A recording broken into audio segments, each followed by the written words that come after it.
Sa parteng ito ng Burnham Park na piling magkita-kita muli ang mga magkakaibigang sina Nanay Nora. Maliban sa tahimik, marami pa ring puno sa lugar. Mas cozy dito kasi doon medyo crowded doon.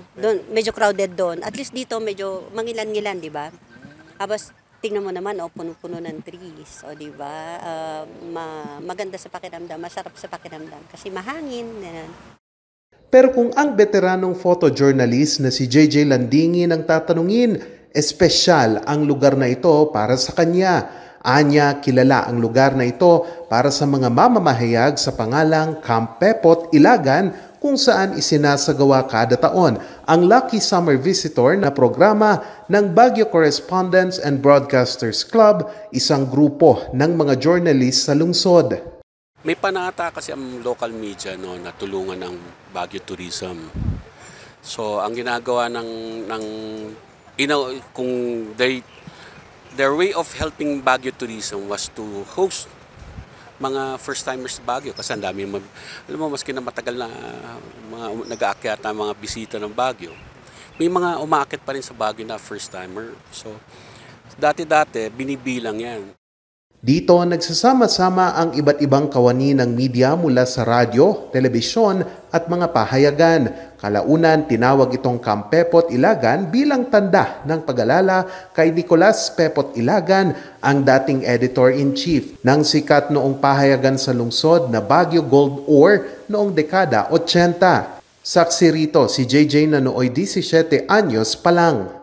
It used to be called the Gold Ore Media Camp because it was under the auspices ng Baguio Gold Ore, isang local newspaper in the 80s.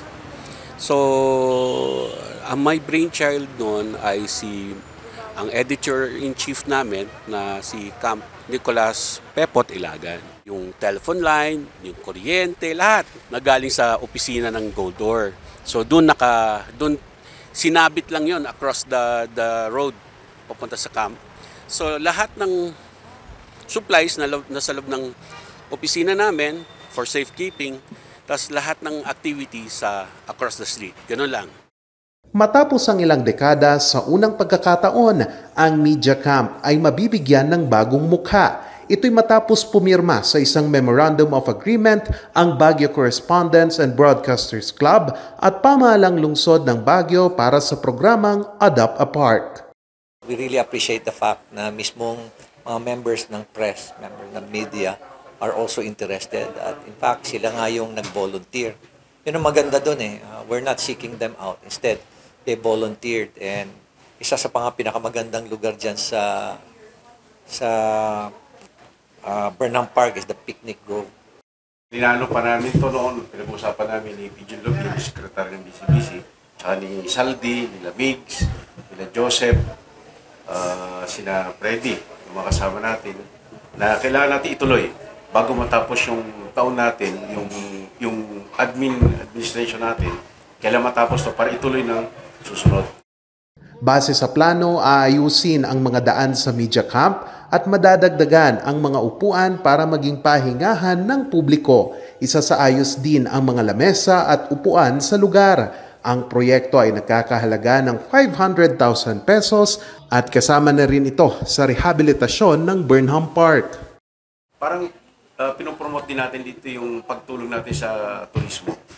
At dito sa atin sa mga media, nakita natin na meron tayong masasabi na solid ground itong park na to. Na masasabi natin ipinagkaloob sa atin ng city government.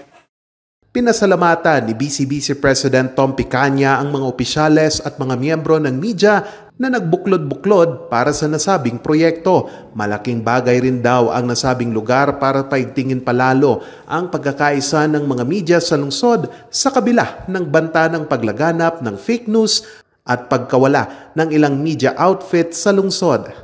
Malaking bagay. Mga anak ng mga practitioners lumaki dyan. Ngayon are now